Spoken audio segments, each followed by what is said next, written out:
जब स्वयं मृत्यु भी आज्ञा लेकर आती है, जब बाणों की सैया पर लेटे महावीर भीष्म पितामह अपने अंतिम श्वास में श्री कृष्ण का ही ध्यान करें और भगवान स्वयं उनके सामने खड़े होकर अपने भक्त की स्तुति सुने, हृदय को कंपा देने वाला प्रसंग श्रीमद् भागवत महापुराण प्रथम स्कंद के 9वें अध्याय में मिलता है। आज हम सुनेंगे श्री कृष्ण की दिव्य स्तुति करते हुए भीष्म पितामह का देह त्याग, जहाँ भक्ति, ज्ञान और वैराग्य तीनों अपने चरम पर पहुंच जाते हैं। वीडियो को अंत तक अवश्य सुने। सूत गोस्वामी ने कहा, कुरुक्षेत्र के युद्ध स्थल में इतने सारे लोगों का वध करने के कारण घबराए हुए महाराज युधिष्ठिर उस स्थल पर गए जहां नरसंहार हुआ था। वहां पर भीष्मदेव मरणासन्न होकर सरसैया पर लेटे थे। उस समय उनके सारे भाई स्वर्णाभूषणों से सजे हुए उच्च कोटि के घोड़ों द्वारा खींचे जाने वाले सुंदर रथों पर उनके पीछे पीछे चल रहे थे। उनके साथ व्यासदेव तथा धौम्य जैसे ऋषि तथा अन्य लोग थे। हे ब्रह्मर्षि, भगवान श्री कृष्ण भी अर्जुन के साथ रथ पर सवार होकर पीछे पीछे चले आ रहे थे। इस प्रकार राजा युधिष्ठिर अत्यंत राजसी प्रतीत हो रहे थे, मानो कुबर अपने साथियों से घिरा हो। आकाश से आ गिरे देवता के समान भीष्मदेव को भूमि पर लेटे देखकर पांडव सम्राट युधिष्ठिर ने अपने छोटे भाइयों तथा भगवान कृष्ण समेत उन्हें प्रणाम किया। राजा भरत के वंशजों में प्रधान भीष्म को देखने के लिए ब्रह्मांड के सारे सतगुणी महापुरुष यथा देवर्षि, ब्रह्मर्षि तथा राजर्षि वहां पर एकत्र हुए थे। पर्वत मुनि, नारद, धौम्य, ईश्वर के अवतार व्यास, बृहदश्च, भारद्वाज, परशुराम तथा उनके शिष्य वशिष्ठ, इंद्रप्रमद, त्रित, गृत्समद, असित, कक्षिवान, गौतम, अत्रि, कौशिक तथा सुदर्शन जैसे सारे ऋषि वहां उपस्थित थे तथा सुखदेव गोस्वामी एवं अन्य पवित्रात्माएं कश्यप, अंगिरस इत्यादि अपने अपने शिष्यों के साथ वहां पर आए। 8 वसुओं में सर्वश्रेष्ठ भीष्मदेव ने वहां पर एकत्र हुए समस्त महान तथा शक्ति संपन्न ऋषियों का स्वागत किया, क्योंकि भीष्मदेव को देश तथा काल के अनुसार समस्त धार्मिक नियमों की भलीभांति जानकारी थी।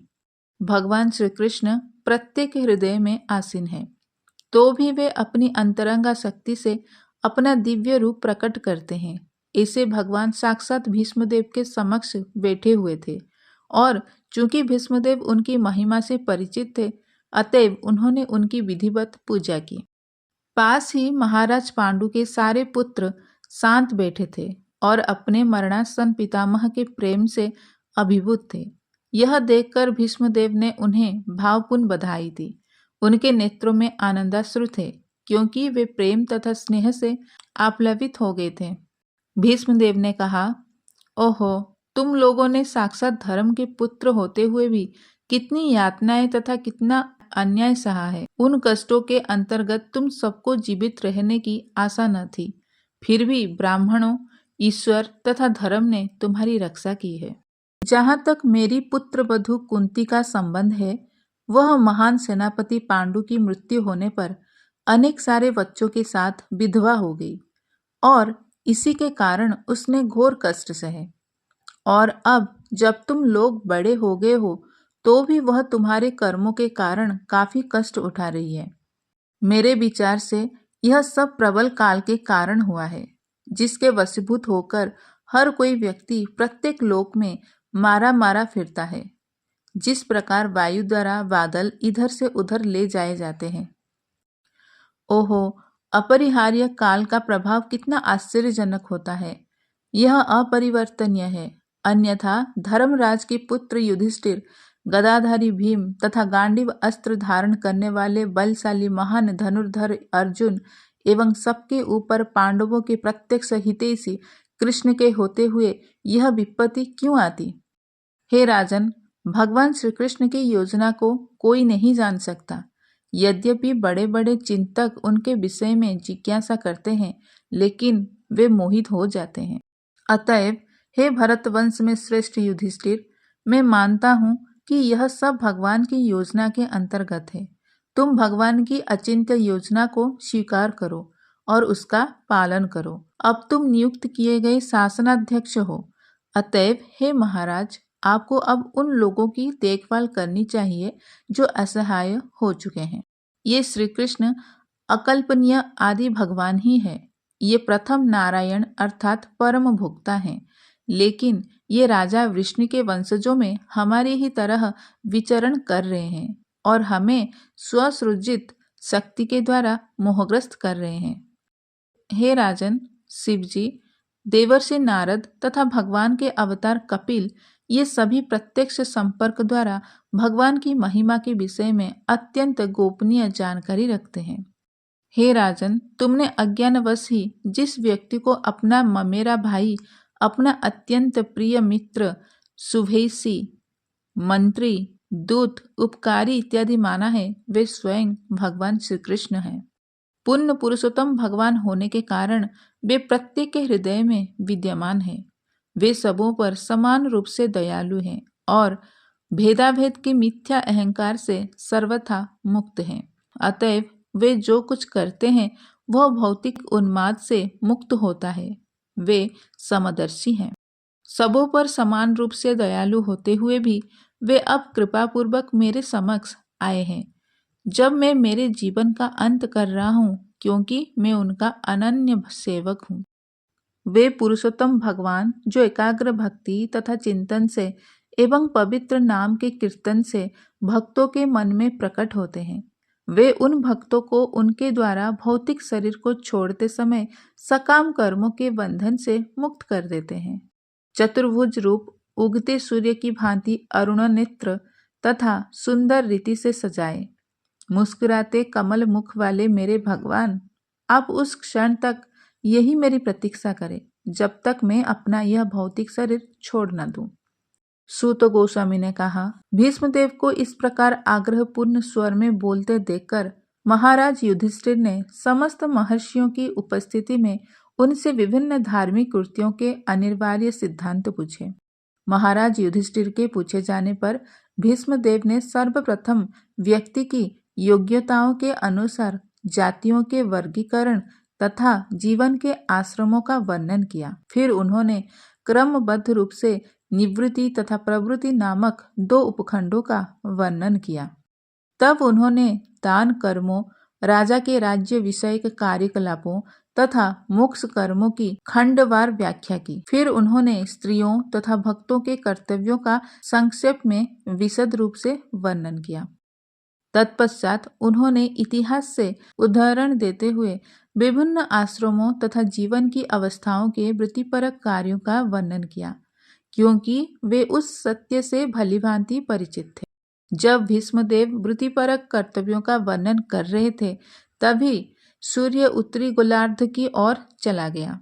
इच्छानुसार मरने वाले योगी इसी अवधि की कामना करते हैं। तत्पश्चात वह व्यक्ति जो हजारों अर्थों से युक्त विभिन्न विषयों पर बोलता था तथा हजारों युद्धों में लड़ चुका था और हजारों व्यक्तियों की रक्षा कर चुका था, उसने बोलना बंद कर दिया। उसने समस्त बंधन से पूर्ण रूप से मुक्त होकर अन्य सभी वस्तुओं से अपना मन हटाकर अपने खुले नेत्रों को उन आदि भगवान श्री कृष्ण पर टिका दिया, जो उनके समक्ष खड़े थे, जो चार भुजाओं वाले थे और जगमग करते एवं चमचमाते हुए पीत वस्त्र धारण किए थे। शुद्ध ध्यान द्वारा भगवान श्री कृष्ण को देखते हुए वे तुरंत समस्त भौतिक अशुभ अवस्थाओं से और तीरों के घाव से होने वाली शारीरिक पीड़ा से मुक्त हो गए। इस प्रकार उनकी सारी इंद्रियों के कार्यकलाप रुक गए और उन्होंने शरीर को त्यागते हुए समस्त जीवों के नियंता की दिव्य भाव से स्तुति की। भीष्मदेव ने कहा, अभी तक मैं जो सोचता, जो अनुभव करता तथा जो चाहता था, वह विभिन्न विषयों तथा वृत्तियों के अधीन था, किंतु अब मुझे उसे परम शक्तिमान भगवान श्री कृष्ण में लगाने दो।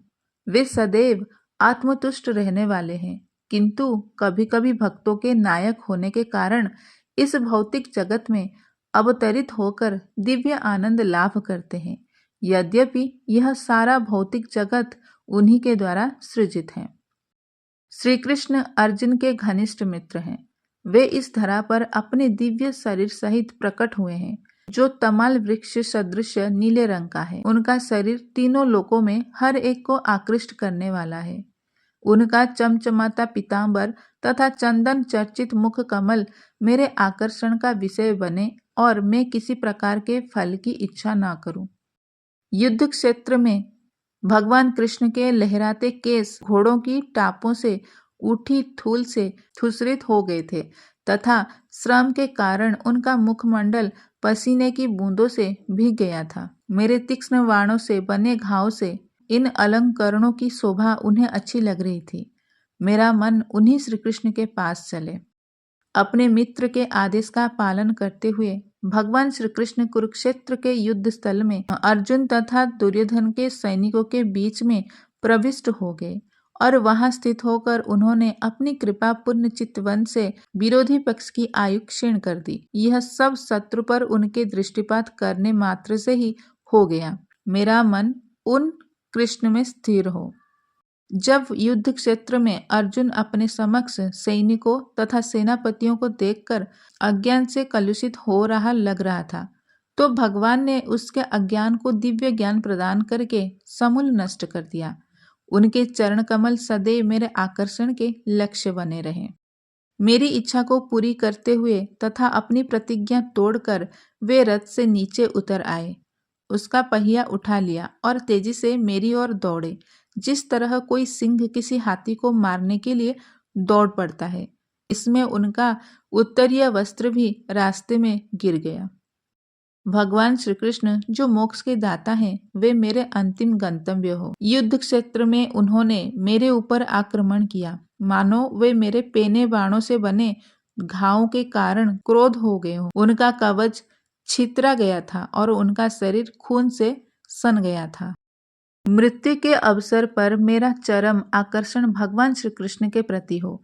मैं अपना ध्यान अर्जुन के उस सारथी पर एकाग्र करता हूँ, जो अपने दाहिने हाथ में चाबुक लिए थे और बाएं हाथ से लगाम की रस्सी थामे और सभी प्रकार से अर्जुन के रथ की रक्षा करने के प्रति अत्यंत सावधान थे। जिन लोगों ने कुरुक्षेत्र के युद्ध स्थल में उनका दर्शन किया, उन सबों ने मृत्यु के बाद अपना मूल स्वरूप प्राप्त कर लिया।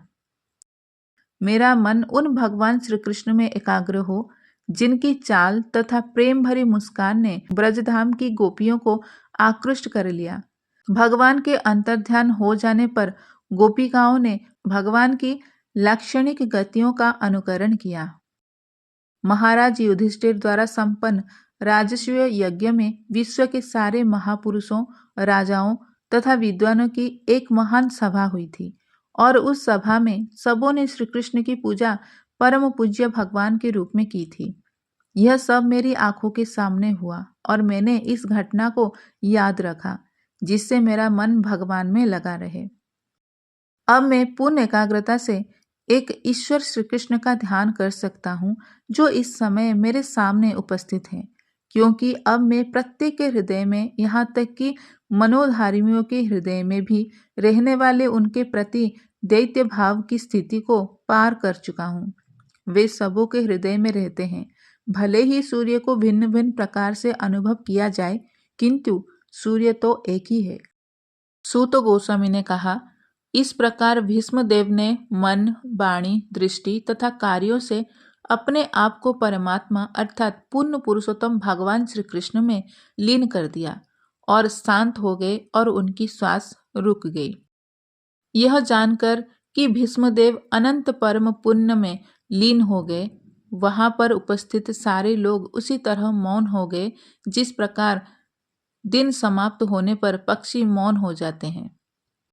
तत्पश्चात मनुष्यों तथा देवताओं ने सम्मान में नगाड़े बजाए और निष्ठावान राजाओं ने सम्मान तथा आदर प्रदर्शित किया और आकाश से पुष्पों की वर्षा होने लगी।